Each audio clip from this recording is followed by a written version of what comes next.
क्या आपने कभी सोचा है, एक ऐसा स्थान जहां स्वयं भगवान के चरण पड़े हों, जहां पितरों की आत्माओं को मोक्ष मिलता हो और जहां एक असुर ने अपने शरीर को ही तीर्थ बना दिया हो। ये है गया जी, एक ऐसा पवित्र स्थल जहां हर पत्थर, हर पर्वत एक रहस्य छुपाए बैठा है।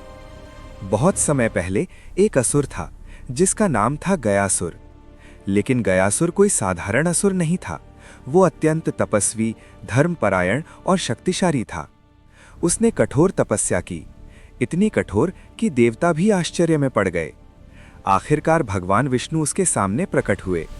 गयासुर ने उनसे एक अनोखा वरदान मांगा, जो भी मुझे देखे या मेरे स्पर्श में आए उसे मोक्ष प्राप्त हो। भगवान विष्णु ने उसे ये वरदान दे दिया, लेकिन यही वरदान पूरे ब्रह्मांड के लिए एक समस्या बन गया। अब कोई भी व्यक्ति बिना कर्म किए सिर्फ गयासुर के स्पर्श से मोक्ष प्राप्त कर सकता था। स्वर्ग और नरक का संतुलन बिगड़ने लगा। तब सभी देवता भगवान विष्णु के पास पहुंचे और उनसे समाधान मांगा।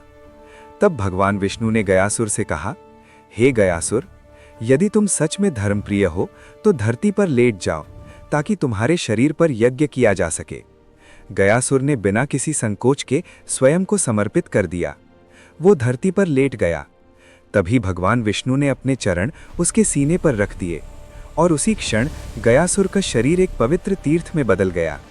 यही स्थान आज विष्णुपद मंदिर के नाम से जाना जाता है। कहा जाता है कि यहाँ आज भी भगवान विष्णु के चरणों के निशान मौजूद हैं। गया जी केवल एक शहर नहीं है, ये पितरों की मुक्ति का द्वार है। हिंदू धर्म में मान्यता है कि यहाँ किया गया पिंडदान सीधे पितरों की आत्मा तक पहुँचता है। यही कारण है कि हर साल हजारों लोग अपने पूर्वजों की शांति के लिए गया जी आते हैं। अब बात करते हैं रामशिला पर्वत की। कहा जाता है कि यहाँ स्वयं भगवान राम आए थे। उन्होंने अपने पिता दशरथ के लिए यही पिंडदान किया था। ये स्थान आज भी उस घटना का साक्षी है। इसके बाद आता है प्रेतशिला। ये स्थान उन आत्माओं के लिए माना जाता है जिन्हें मृत्यु के बाद भी शांति नहीं मिली। कहा जाता है कि यहाँ पिंडदान करने से भटकती आत्माओं को मुक्ति मिलती है। ये जगह आज भी रहस्यमयी ऊर्जा से भरी मानी जाती है। अब बात करते हैं कागबली की। यहाँ पिंडदान के बाद कौवों को भोजन कराया जाता है, क्योंकि कौवे को पितरों का प्रतीक माना जाता है। यदि कौवा भोजन स्वीकार कर ले तो इसे इस बात का संकेत माना जाता है कि पितर तृप्त हो गए हैं। गयाजी में बहने वाली फल्गु नदी भी अपने आप में एक रहस्य है। कहा जाता है कि ये नदी कभी कभी सूखी दिखती है, लेकिन इसके भीतर जल प्रवाहित होता रहता है। यहीं पर अक्षयवट स्थित है, जहां माता सीता ने स्वयं पिंडदान किया था।